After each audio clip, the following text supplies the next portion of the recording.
என் அன்பு உறவுகள் அனைவருக்கும் வணக்கம். இந்த வீடியோவில் நம்ம பார்க்க இருக்கக்கூடியது தை அமாவாசை.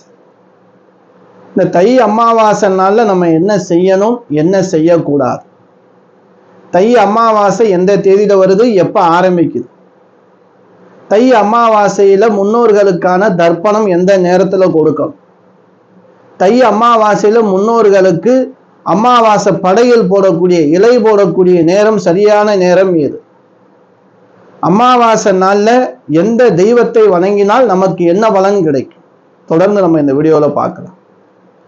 அன்பு உறவுகளே, நமக்கு தை அமாவாசையை பார்த்தோம் அப்படின்னா 18/1/2026 ஞாயிற்றுக்கிழமை நமக்கு தை அமாவாசை முழுமையா இருக்குங்க. இதுல பாதி நேரம்லாம் இல்லை, முழுமையாகவே அன்று நமக்கு தை அமாவாசை இருக்கு. இந்த தை அமாவாசையில திருஷ்டி சுத்தி போடணும் ஐயா, நாங்க வியாபாரம் தொழில் பண்றோம், வீட்டுக்கு சுத்தி போடணும், அதுக்கும் நேரம் சொல்லுங்க அப்படின்னு சொல்லியிருந்தாங்க. தொடர்ந்து நம்ம பார்க்கலாம். இந்த தை அமாவாசை அப்படின்னாலே ரொம்ப பெரிய அமாவாசையில ஒரு அமாவாசை இதுவும். ஏன்னா தை அமாவாசை, ஆடி அமாவாசை, புரட்டாசி மாதம் வரக்கூடிய மகாலய அமாவாசை, இந்த 3 அமாவாசையும் ரொம்ப விசேஷமான அமாவாசை. பித்ருக்களுக்கு தர்ப்பணம் கொடுத்து அவர்களுக்காக விரதம் இருந்து வழிபடக்கூடிய அற்புதமான ஒரு மாதத்தில் வரக்கூடிய திதி அமாவாசை திதி. இந்த 3 மாதங்கள் ரொம்ப விசேஷம். ஒவ்வொரு மாதமும் அமாவாசையில தர்ப்பணம் கொடுக்கணும். கொடுக்க முடியாதவ என்ன பண்ணணும், இந்த தை அமாவாசை, ஆடி அமாவாசை, மகாலய அமாவாசையில தர்ப்பணம் கொடுத்தாலே நமக்கு முழுமையான பலன் கிடைக்கும் அப்படின்னு சொல்லுவாங்க. அப்போ முன்னோர்களுக்கான தர்ப்பணம் கொடுக்கக்கூடியவங்க, இப்போ உங்களுடைய வீட்டுல முன்னோர்களுக்கு நீங்க தர்ப்பணம் கொடுத்து வர்றீங்க அப்படின்னா நீங்க என்ன செய்யணும் அப்படின்னா, காலையில சூரிய உதயத்திற்கு முன்பாக எழுந்து நீராட வேண்டும், குளிக்கணும். குளிச்சுண்டு நீங்க என்ன பண்ணணும், உங்க முன்னோர்களுடைய திருவுருவப்படம் இருந்துச்சு அப்படின்னா அதுக்கு நீங்க சந்தனம் குங்குமம் இட்டு வழிபடலாம். வாசனையான புஷ்பங்கள் சாற்றி வச்சு விளக்கு ஏற்றி வழிபடு. ஏன்னா அவங்களுக்கான நாள் இது, அவங்களுக்காக நம்ம என்ன செய்யறோம், விரதம் இருக்கும். அப்போ நீங்க அவங்களுக்காக தர்ப்பணம் கொடுக்கணும் இல்லையா. மெயினா தர்ப்பணம் கொடுக்கறது ரொம்ப விசேஷம். அன்னைக்கு நமக்கு ஞாயிற்றுக்கிழமை காலையில 6 to 7 சூரியன் ஓரை இருக்குங்க. ஏன்னா பித்ருக்கள் தர்ப்பணம் அப்படின்னா பித்ருக்கள் சூரியன் தான். அப்ப நமக்கு ஞாயிற்றுக்கிழமை சூரியனுடைய கிழமையே நமக்கு அமைஞ்சிருக்கு இல்லையா, ரொம்ப விசேஷம். இதுல நேரம்லாம் பார்க்க தேவையில்லை, இருந்தாலும் சில நேரங்களுக்கு அதிக பவர் உண்டு. அப்ப 6 to 7 சூரிய பகவான் ஓரை. உங்க ஊருக்கு அருகாமையில இல்லை உங்க ஊர் பக்கத்துல இருக்கக்கூடிய கோவில்லையோ தர்ப்பணம் கொடுக்குறாங்க அப்படின்னா காலையில 6 to 7 கொடுங்க, ரொம்ப விசேஷம். சூரிய பகவான் ஓரையில் எங்க ஊர்ல அப்படிலாம் கொடுக்குற வழக்கம் இல்லை அப்படின்னா நீங்களே உங்களுடைய இல்லத்துல நீங்களே கொடுக்கலாம். எள்ளு ரெடி பண்ணிக்கிறங்க, ஒரு தாம்பால தட்டு ஒன்று ரெடி பண்ணிக்கிறங்க, பூஜைக்கான தேவையான பொருட்கள் ரெடி பண்ணிக்கிறங்க, பூ பழ வெத்தலை பாக்கு ஊதுபத்தி கற்பூரம் ரெடி பண்ணிக்கிறங்க. சிம்பிளா பண்ணுங்க, ஒன்றும் தேவையில்லை, எல்லாருக்குமே தெரிஞ்ச விஷயம்தான். எள்ளு தண்ணி கையில வச்சுட்டு உங்க முன்னோர்களை நினைச்சு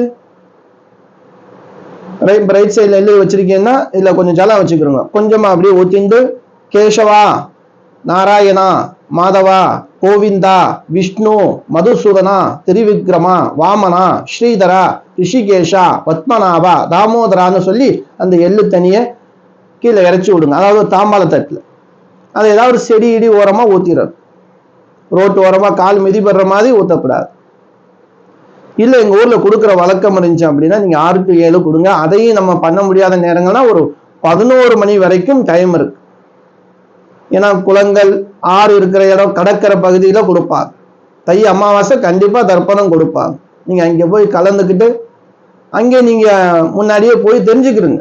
அங்கேயே பொருள் இருக்கும் சில இடங்கள்ல, இல்ல நம்மளை வாங்கிட்டு வர சொல்லுவாங்க. போயிட்டு தர்ப்பணம் கண்டிப்பாக எல்லோரும் முன்னோர்களுக்காக இந்த தை அமாவாசை கொடுங்க. ஏன்னா அவ்வளவு கஷ்டம், பிரச்சனை, பித்திருக்களுடைய சாபமா இருக்குமா, தோஷமா இருக்குமா, நான் இந்த வருஷம் பண்ற வழக்கமே இல்லை எங்களுக்கு, அதெல்லாம் கிடையாதுன்னா அதெல்லாம் கிடையாது, செய்யணும். பித்திருக்களுக்காக தர்ப்பணம் செஞ்சே ஆகணும். நம்ம பிள்ளைங்க சந்தோஷமா இருக்கணும்னு நினைச்சா அப்படி நீங்க இந்த தர்ப்பணம் கொடுங்க. ஏன்னா நம்ம கடைசி காலத்துல பிள்ளைங்களோட சந்தோஷமா இருக்கணும்.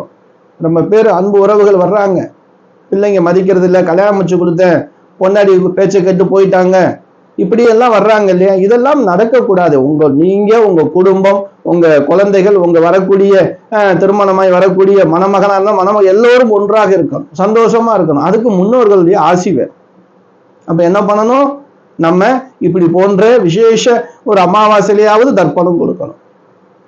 ஐயா காலையில எந்திரிச்சு டீ காபி குடிக்கிற வழக்கம் இருக்கு, சாப்பிடலாமா?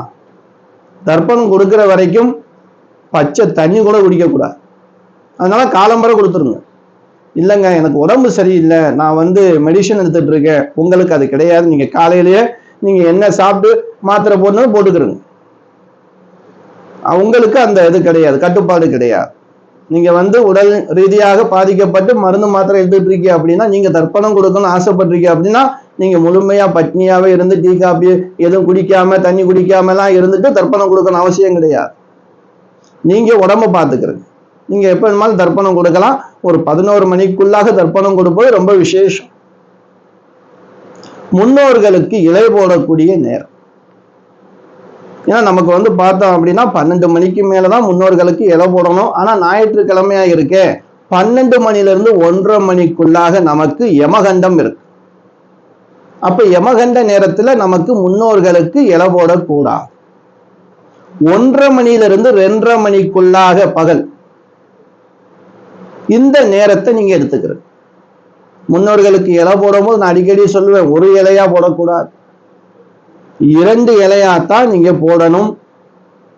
முன்னோர்களுடைய திருவுருவ படம் இருந்துச்சு அப்படின்னா ரொம்ப அவசரத்துல கொஞ்சம் வச்சிருப்பீங்க, கீழே நீங்க ஒரு டேபிள் போட்டு அது மேல ஏதாவது வச்சுண்டு ஒரு துணியினையும் வச்சுண்டு அதுக்கு மேல இலை போட்டு அவங்களுக்கு பிடிச்ச அந்த எப்படியா இருந்தாலும் ஒயிட் ரைஸ், சாம்பார், கூட்டு, பொரியல், அதுக்கப்புறம் அவங்களுக்கு பிடிச்ச ஏதாவது பலகாரங்கள் ஏதாவது வச்சு நீங்க வழிபடலாம்.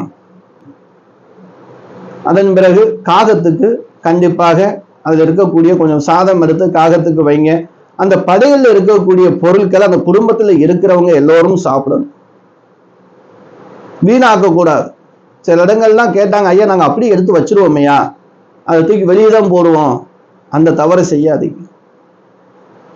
ஏன்னா குழந்தையா இருக்கும்போது உங்களுக்கு ஊட்டி வளர்த்திருப்பாங்க, சாதம் ஊட்டி வளர்த்திருப்பாங்க, நிலாவை காட்டி வளர்த்திருப்பாங்க, பூச்சாண்டி காட்டி வளர்த்திருப்பாங்க. ஆனா அவங்க மறைஞ்சதுக்கு பிறகு அவங்களுக்கு படைச்ச அந்த படையலை திருப்பி மறுபடியும் அவங்க என்ன செய்யறாங்க, அவங்க அந்த தந்தை ரூபத்துல தாய் ரூபத்துல நமக்கு அந்த சாதத்தை ஊட்டுறாங்க. அப்படி நினைச்சுதான் நீங்க சாப்பிடணும். இப்படி செய்யும் போது முன்னோர்களுடைய ஆத்மா சாந்தி அடையும். அந்த சிவபெருமான் உங்களுக்கு அருள் புரிவார். பிரபஞ்ச சக்தி இருக்கு இல்லையா, இந்த பிரபஞ்ச சக்தி பார்த்துக்கிட்டே இருக்கும், உன்னுடைய கடமையை நீ செய்யறியா செய்யலையா அப்படி. நம்ம இதை செய்யும் போது அந்த பிரபஞ்ச சக்தி, அந்த சக்தி நமக்கு ஆசி அளிக்கும், நல்லா இரு அப்படி. இதன் மூலமாக நம்ம வாழ்க்கையில இருக்கக்கூடிய கஷ்டங்கள், துன்பங்கள், வேதனைகள், ஏன்னா எவ்வளவு சிக்கல், கடன் பிரச்சனையெல்லாம் தலை வெடிக்கிற மாதிரிலாம் இருக்குன்னு சொல்றோம் இல்லையா, வாழவே பிடிக்கலைன்னு. இதை மட்டும் செஞ்சு பாருங்க. இந்த பித்தர்களுடைய கடன்ல குறை வைக்காதீங்க. எதுல வேணுமாலும் நீங்க கடனா இருங்க, இதுல மட்டும் கடனா இருக்காதீங்க. இதை நீங்க செஞ்சுக்கிட்டே இருங்க. ஒவ்வொரு மாசமும் செய்யலாம், இல்ல விசேஷ மாசங்கள்ல கண்டிப்பா செய்யுங்க. அதன் பிறகு பசியோடு இருப்பவர்களுக்கு சாப்பாடு வாங்கி கொடுங்க. இந்த நாள்ல பசியோடு இருப்பவர்களுக்கு சாப்பாடு வாங்கி கொடுங்க. அம்மா அப்பா இல்லாதவர்கள் பசுமாட்டிற்கு அகத்திக்கீரை கொடுக்கலாம். உங்களுக்கு அம்மா அப்பா இருக்குங்க, அம்மா அப்பா தான் தர்ப்பணம் கொடுக்குறாருன்னா நீங்க பசங்களா இருப்பீங்க, நீங்க போய் அகத்திக்கீரை பசுமாட்டுக்கு கொடுக்க கூடாது. காய் கொடுங்க. அமாவாசையில எல்லோரும் பசுமாட்டுக்கு காய் பழம் கொடுக்கலாம், ரொம்ப விசேஷம். இன்று நாள் வழிபடக்கூடிய தெய்வம் பார்த்தீங்கன்னா சிவபெருமான், பெருமாள், ஆஞ்சநேயர் வழிபாடு, கிராம தேவதையான முனீஸ்வரன், கருப்பன், ஐயனார், காளியம்பாள் வழிபாடு, பிரத்திங்கிரா, உக்கிரமான அங்காள பரமேஸ்வரி, இப்படி தெய்விகள் வழிபாடு ரொம்ப சிறப்பு. இந்த நாள்ல மாலை நேரத்துல எல்லா கோவில்கள்லையும் பூஜை நடக்கும். நமது கோவில்லையும் பிரித்திங்கிரா தேவிக்கு ஹோமங்கள் நடக்கும். முடிஞ்சா சென்னைக்குள்ள இருக்கிறவங்க கலந்துக்கிறங்க. வரணும் அப்படின்னா அமைந்தக்கரை சென்னை நகர் மெட்ரோ, திருவிக்கா மெட்ரோ பக்கத்துல tahsildar office, Gajalakshmi colony tahsildar office கேட்டா சொல்லுவாங்க. பக்கத்துல ஜோதி விநாயகர் கோவில் கும்பாபிஷேகம் நடக்குது. மாலை 6:30 மணிக்கு தான் பூஜை நடக்கும். 1 மணி நேரம் அந்த பூஜைகள் நடக்கும், கலந்துக்கிறங்க. பிரித்திங்கிரா தேவிக்கு ஏதாவது பொருள் வாங்கிட்டு வரும் நினைக்கிறீங்க அப்படின்னா வெண்கடுகு, குங்குளியம், பல வகை காய் வகைகள் வாங்கிட்டு வாங்க. பசு நெய் கிடைச்சா ரொம்ப விசேஷம். அன்பு உறவுகளே, இந்த தர்ப்பணத்தை செய்வதால் நமக்கு கிடைக்கக்கூடிய அந்த ஆசீர்வாதத்தால் நம்மளுடைய குடும்பம், நம்மளுடைய தலைமுறைகள் எல்லாம் நன்றாக இருக்கும், நோய் நொடி இல்லாமல் இருக்கும். கடைக்கு திருஷ்டி சுத்தி போடணும் அப்படின்னா நீங்க 12 ஒன்றைய சுத்தி போடுங்க. இது யமகண்டம்லாம் பார்க்க தேவையில்லை சுத்தி போடுறதுக்கு. அதனால நம்ம சுத்தி போடும்போது முதல்ல எலுமிச்சம்பழம், இரண்டாவது தேங்காய், மூன்றாவது பூசணிக்காய் உடைச்சு போடுங்க. பூசணிக்காவை ஃபர்ஸ்ட்லேயே தொலை போட்டு குங்குமத்தெல்லாம் உள்ள வச்சு காசெல்லாம் உள்ள வச்சுட்டு உடைக்கிறது தவறு. பூசணிக்காய் நல்லா தண்ணியில் அலம்பிட்டு மஞ்சள் குங்குமம் தடவி அதன் மேல கற்பூரம் வச்சு உடைச்சதுக்கு பிறகு குங்குமம் போடுது, அதன் மேல காசு போடுது, சில்லற காசு போடுது. இப்படி செஞ்சாலும் ரொம்ப விசேஷம், திருஷ்டி தோஷம் நிவர்த்தியாகும். சரி, அமாவாசையில் வேற ஏதாவது கேட்கணும், நான் சொல்லாத விஷயங்கள் இருக்கணும், உங்களுக்கு ஏதாவது கேட்கணும்னு தோணுச்சா கமெண்ட்ல சொல்லுங்க. அடுத்த அமாவாசை வீடியோல கண்டிப்பா நான் அதற்கான தெளிவான வீடியோ பதிவிடுகிறேன். அன்பு உறவுகளே, இந்த வீடியோ உங்களுக்கு பயனுள்ளதா இருந்துச்சு அப்படின்னா உங்க உறவினர்கள், நண்பர்கள் எல்லோருக்கும் இந்த வீடியோ ஷேர் பண்ணுங்க. நம்ம வீடியோ புதுசா பார்க்கக்கூடிய அன்பு உறவுகளாக நீங்க இருந்தீங்க அப்படின்னா சப்ஸ்கிரைப் பண்ணி வச்சுக்கிறோம். அடுத்து ஒரு நல்ல வீடியோவில் சந்திக்கும் வரை நான் உங்கள் ஈஸ்வரன் சீதாராம ஜோதிடர். என் அனைத்து அன்பு உறவுகளுக்கும் வணக்கம்.